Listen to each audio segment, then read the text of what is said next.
Hello बच्चों, आइए इस प्रश्न को पढ़ते हैं। एक कण बल F बराबर kx के अंतर्गत एक विमा में गति करता है, जहां जो k है एक धन नियतांक है तथा x जो है वो कण की मूल बिंदु से दूरी है। यह मानकर कि मूल बिंदु पर जो कण की स्थितिज ऊर्जा है u वो शून्य है। स्थितिज ऊर्जा u का x के फलन के रूप में ग्राफ है। यहाँ पे 4 ग्राफ आपको ऑप्शन में दिए गए हैं। y अक्ष पे है स्थितिज ऊर्जा, x अक्ष पे है x का मान। आइए इस प्रश्न की मुख्य अवधारणा की चर्चा करें।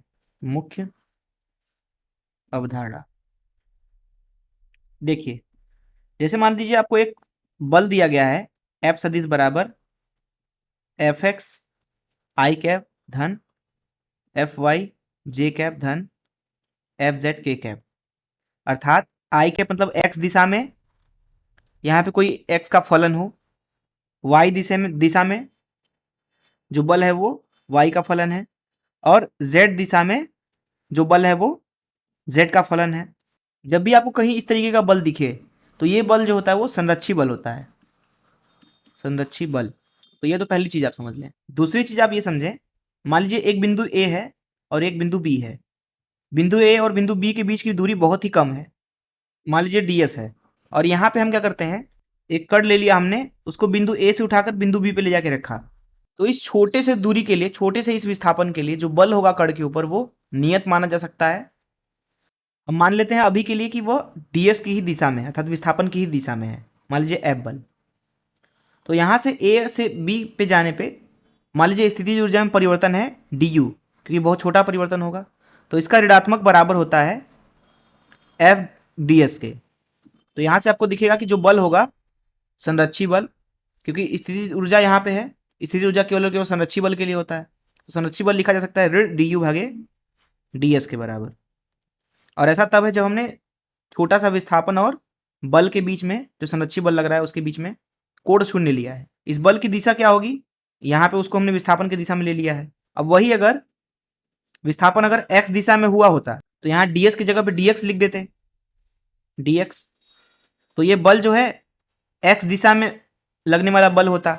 इस अवस्था में यहाँ पे आता एफ डी एक्स बराबर ऋण डी यू, और यहाँ आता एफ बराबर ऋण डी यू भागे डी एक्स, और ये है x दिशा में बल। तो इस मुख्य अवधारणा का इस्तेमाल करके चलिए प्रश्न को हल करते हैं।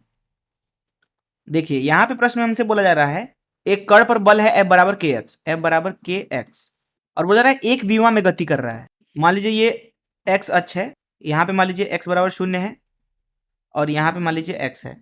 तो यहाँ अगर कण होगा तो इसके ऊपर जो बल लगने वाला है वो मान लेते हैं इधर की दिशा में है, तो ये बल है F बराबर के एक्स। अगर आप ध्यान से देखें तो जो ये F बराबर के एक्स बल है वो x दिशा में है। सदिश रूप में इसको हम इस तरीके से भी लिख सकते हैं, F बराबर के एक्स आई कैप।